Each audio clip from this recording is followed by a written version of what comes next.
At the end of the year, all of the big names in video games get together and talk about what the best game of the year was, or what the worst game of the year was. What game had the best graphics, and what game had the best music? What game had the best Ted Cruz, and what game had the best shirtless Ted Cruz? The list goes on and on. But in the year 2020, where fire rains from the sky and our demon overlords control us on chains, you might be asking for a better list, a list that fits your generation. Well, we here at Blurbs are here for you, and we've devised the best list for 2020. We have devised the top 5 Kafkaesque games. Now, you, a simpleton like yourself, might be asking, what the hell does Kafkaesque mean? Well, I will explain it to you. Kafkaesque is like waiting in a DMV line for eternity. As you slowly approach the front, the lady in the front, named Beatrice, tells you that you need to go to a different line. So you go to a different line, and you wait in that line forever.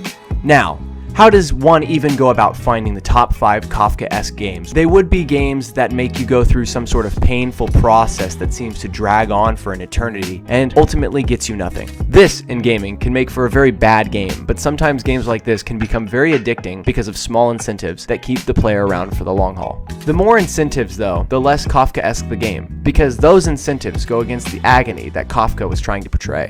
Number 5, the Stanley Parable. Just because being Kafkaesque seems bad doesn't mean that all of these games are. A good example of what a fun Kafkaesque game looks like is the Stanley Parable, a game made by Crows that came out in 2011 and is sitting at a 9 out of 10 on Steam and is widely regarded as a fantastic game. This game is what inspired me to make this list. Thank you, Stanley Parable. Very cool. Everybody please clap for the Stanley Parable. Haha, okay guys, everybody quiet down. Quiet. Shut up!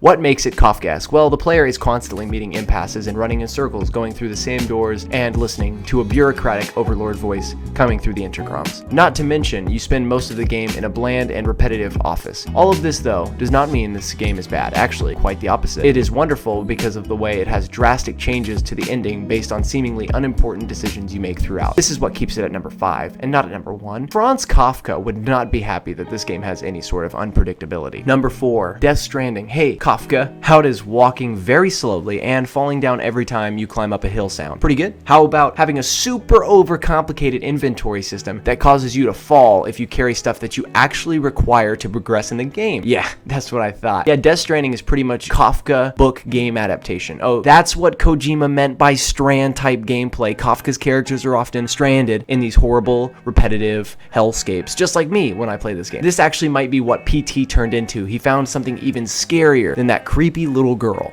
And just like the characters in Kafka's books, you are stuck in this game, in this horror, for eternity. Or at least for 35 to 45 hours. Number 3, Getting Over It with Benny Foddy. While this game can be very fun and very enjoyable, it is not for me. And this is my list, not your list. So, if you play this game like I do, you will be stuck in the same small section of the game, and you will be doing that same small section of the game over and over and over. And every time you get up to a part where you think you're gonna progress, you're gonna fall back down and you're gonna experience the part again. One of the worst parts about all of this is how you get so caught up thinking you can overcome the mountain that you get caught in this loop and you can't pull yourself out of it. I have tried to make it to the top of this hill, but I never have, and for now, I'm stuck in this Kafkaesque hellscape. But maybe if I try it like 1 or 2 more times, I can get it. I think I'm really close. I think I just gotta get this certain swing down. Number 2, Dynasty Warriors. How about just any of the Dynasty Warriors games? Now, I know that there is a dedicated fan base for these games, and maybe I'm just a big hater. But holy crap, playing one of these games is worse than waiting in the DMV line. I just can't stand the recycled and oversimplified gameplay loop. I don't think I'm alone, and I don't think a lot of people enjoy the way Dynasty Warriors keeps you in this loop for the entirety of the game. And your reward is bad cutscenes, and then eventually you're rewarded by the game being over, meaning that you never have to fight the same horde of enemies again. But you can buy the DLC packs and fight the same horde of enemies again in a different location. And yes, people do pay for these games. And yes, the gameplay in the background is not just the same gameplay on repeat, but you would be forgiven for thinking that. But hey, if this is your thing, you should really check out some of Kafka's work. It might be right down your alley. Number 1, all mobile games, except for, of course, Among Us, a very good game that we should all play together.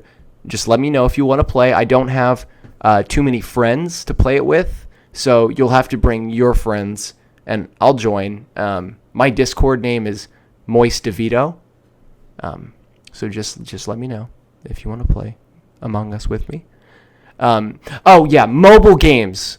are the scum of the gaming community. They not only attempt to suck all of the money right out of your wallet like a Wall Street Roomba, they also suck all of the time right out of your life. One day, you're sitting there, a happy young man. The next minute, you look around and you're 56, and you've wasted all of your time playing Candy Crush instead of spending time with your daughter. And now she's off at college, and she doesn't have a good connection with you, and you spent all of her college fund on Candy Crush, and now you're depressed, and you feel alone. So you go back to the one thing you know, which, of course, is Candy Crush. And this is Kafkaesque horror. This is what true horror feels like.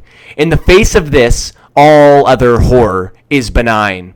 Candy Crush rules your soul.